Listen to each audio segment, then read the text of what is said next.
लिए पानी आता है। दूसरी चीज है बिजली। बिजली की क्या कमी है? बिजली बनाने के लिए 3-4 किस्म का बिजली होता है, लेकिन कई चीजों को लेके विवाद भी है। जैसे एटॉमिक पावर है, चेरनोबिल में रूस में जो विस्फोटन हुआ था उसको लेकर दुनिया भर में कुछ विवाद खड़ा हुआ है, उसको बाजू कर देते हैं। सोलार पावर है, दिन में आता है रात में नहीं आता है, दिन में भी वो भी अबर आ जाए तो तभी नहीं आता है। विंड पावर है, जो हवा से आने वाली पावर, हवा चली तो आई नहीं तो नहीं आई। हाइड्रो इलेक्ट्रिकल पावर है, वो सिर्फ बारिश में जब नदियां बहने लगते हैं, प्रोजेक्ट भर जाते हैं, तभी कुछ मात्रा में मिलता है। लेकिन एक ही पावर है जो थर्मल पावर है, जिसको लेकर कोई विवाद नहीं है, और थर्मल पावर चलता है हमारे देश में, पूरी दुनिया में। थर्मल पावर बनाने के लिए जो कोयला चाहिए, वो कोयला हमारे देश में अब तक पाया गया रिजर्व्स, कोयला रिजर्व्स हिंदुस्तान में 361 बिलियन टन का कोयला का उपलब्धि है। मैं यही बात आपसे विनम्र पूर्वक प्रार्थना करता हूं, मेरे बात को जरूर चर्चा में ले आए गांव में, कि जरूरत से ज्यादा पानी है। केसीआर ने कहा यह सच है कि झूठ है, चर्चा कीजिए, उसका निकालिए, पढ़े लिखे लोगों को पूछिए, इरिगेशन अधिकारियों से पूछिए। भारत में बिजली, आप चौंक पड़ोगे, आप चौंक जाओगे। जो आपके केंद्र सरकार, पीछे का केंद्र सरकार, राज्यों के सरकार जो गुमराह कर रहे हैं, जो निजीकरण कर रहे हैं, वो सरासर गलत है। इसलिए मेरा प्रपोजल है, भारत परिवर्तन का यह भी एक हिस्सा है, पूरे राष्ट्रीय ऊर्जा पॉलिसी को भी बदल देना चाहिए। इसलिए कि हमारे पास जिस प्रकार का कोयला उपलब्ध है, हाइड्रो इलेक्ट्रिकल बिजली, सोलार का बिजली और थर्मल बिजली जो कोयला से बनता है, तीनों को संतुलित करके अगर देश के लिए दिया जाए, पूरे भारत के छोटे छोटे गांवों से लेकर बड़े बड़े शहरों तक, छोटे छोटे उद्योग से लेकर बड़े उद्योगों तक, और पूरे जगह बिजली पर्याप्त देने के लिए 150 साल तक के लिए यह पर्याप्त है कोयला। ये मेरे आंकड़े नहीं है, ये मेरी कल्पना नहीं है, ये केंद्र सरकार के आंकड़े हैं, कोयला मंत्रालय के आंकड़े हैं। इसलिए मैं बार बार कह रहा हूं, इस बात को आप अपने गांव में चर्चा कीजिए। क्यों हमको गुमराह किया जा रहा है? बिजली दे सकते हुए, बिजली बना सकते हुए क्यों निजीकरण कर दे रहे बिजली कंपनीज को?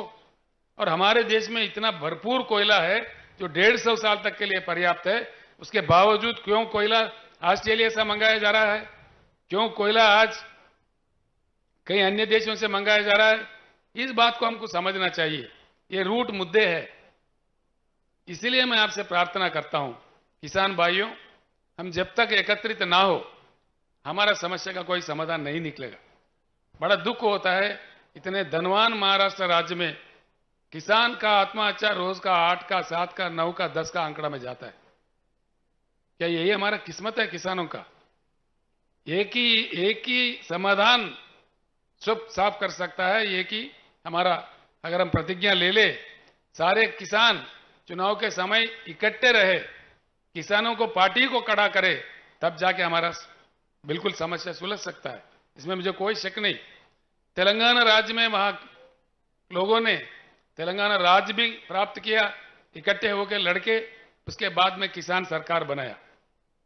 बालके जी ने सारा बता दिया वहां क्या क्या दिया जाता है। 24 घंटा हाई क्वालिटी वाला पावर फ्री में दिया जाता है। इस प्रकार का फ्री में दिया जा सकता है कि आप 50 हार्स पावर भी यूज करो किसान, कोई पूछने वाला नहीं है उनको। 10 नहीं 15 मोटर भी लगाओ, उसमें भी कोई पूछता नहीं है। किसान को जब फ्री बिजली देते हैं, फ्री दे देते हैं, दिल से दे देते हैं। चुनाव के लिए, वोटों के लिए नहीं देते, वोटों के समय में नहीं दिया हमने। ऐसे ही 10,000 रुपए हर एकड़ को उनके निवेश के लिए दे देते हैं, जो लागोड़ी आप कहते हो। उस प्रकार का किसान का किसी भी प्रकार का मृत्यु हो, एक्सीडेंटल नहीं, किसी प्रकार का सहज मृत्यु भी हो जाता है, हमने बीमा कर दिया है। पूरा बीमा का प्रीमियम सरकार ही भरता है। 5 लाख रुपए उनका क्रियाक्रम से पहले उनके घर में पहुंच जाता है। किसान का पैदावारी जो है, धान उगाते हैं तेलंगाना में ज्यादा, हर एक दाना पूरा का पूरा सरकारी खरीदता है। वहां हमने 7,000 के ऊपर खरीद केंद्र खोले हैं। पूरे किसान अपने गांव में ही, वहीं कभी उनको ना मंडी जाना पड़ता है, ना सेठों के बीटों के पास में जाना पड़ता है, ना चिट्ठी लेके पैसों के लिए घूमना पड़ता है। मैं जानता हूं महाराष्ट्र में कैसा कैसा दिया जाता है। ये मैं जिस एरिया में खड़ा हूं, ये पूरा गन्ना का एरिया है। गन्ना के दाम के लिए हर साल क्यों किसानों को लड़ना पड़ता है? क्या कमी है? क्या दम नहीं है सरकार में इतना भी? एक साल में बुला के इसको सुलझ दे। हम लड़ाई है नहीं लड़े, ये बात नहीं है। शरद जोशी के जमाने से कितने लड़ाइयां लड़े। प्याज उगता है, उसका दाम नहीं मिलता। प्याज के दाम के लिए हमारे किसान भाई नासिक से मुंबई तक पदयात्रा करते हैं, हजारों की संख्या में। उनके पैर से खून भी निकलता है, तभी सरकार को कोई एहसास नहीं। गन्ने के दाम क्यों नहीं देते? कहीं भी नहीं देते। गन्ने के पैसे कैसे देते? 3 महीने में, 4 महीने में, 5 महीने में देते हैं, एक बार नहीं आता है। ये क्यों? इससे क्या हम नहीं निकल सकते? इस कष्ट से, इस मुश्किल से हम नहीं निकल सकते? बराबर निकल सकते हैं हम अगर एकजुट हो जाओ। किसान का सरकार आ जाए तो उनके सर पे बैठ के दिला देगा, सब कुछ मिल जाएगा। इसमें कोई चमत्कार नहीं है। इसलिए मेरा प्रार्थना है आप सब लोगों से, किसान जब तक एकत्रित ना हो, कुछ नहीं बदलने वाला है। पार्टी बदलते रहेंगे। अब समझिए, आप कर्नाटक में हाल में चुनाव हुआ, वहां भारतीय जनता पार्टी हार गया, कांग्रेस सरकार आ गया। क्या कुछ बदलने वाला है? वहां पे कुछ नहीं बदलेगा, वही पॉलिसी चलते रहेगा, वही पुराने ही कथाएं सुनने पड़ेंगे। इसीलिए मेरी प्रार्थना है, चुनाव में पार्टियां जीतना नहीं है। जब से हमारे भारत में चुनाव में जनता जीतने का रवैया शुरू होगा, तब से भारत बदलेगा। जनता को जीतना चाहिए, जनता को अपेक्षा जीतना चाहिए। चुनाव के दूसरे दिन से ही उनके तहत काम होना चाहिए। ये वेरी इंपॉर्टेंट चीज है, ये समझने की बात है। इसीलिए मैं हमेशा कहता हूं, किसान जिएगा तो कौन मरेगा, किसान मरेगा तो कौन जिएगा। किसान अगर जिंदा है, सबके ताली में काना आता है। किसान अगर खत्म है तो सबके तालियां सूख जाएंगे। कौन कौन जी सकता है? इसीलिए मैं आपसे बार बार विनती करता हूं, किसान का एकत्रित, पूरे किसान भाई जितने यहां पधारे हैं, किसान भाई एकत्रित हो तो हमारे सारे समस्या का समाधान निकल सकता है। इसके अलावा भी कई लोक कल्याणकारी कार्यक्रम हमारे पास है, वो सब किए जा सकते हैं। कोई गरीब शादी करता है, 1 लाख रुपए दे देते हैं हम लोग। विद्यार्थी बाहर जाना चाहते हैं, 20 लाख रुपए का स्कॉलरशिप देते हैं हम लोग, जो बाहर देशों में पढ़ने के लिए। ऐसे कई कल्याणकारी योजनाएं हैं। जो दिव्यांग लोग हैं, देश में कोई राज्य नहीं देता, सिर्फ तेलंगाना एक ही राज्य है 3000 के ऊपर देता था। तेलंगाना दशाब्दी उत्सव में मैंने अभी अनाउंस किया, उनको 4000 मिलेगा पर महीने। यहां पे पेंशन क्या मिलता है? मेरे ख्याल से कोई 600 रुपए मिलता है। तेलंगाना में हम 2000 रुपए पेंशन देते हैं।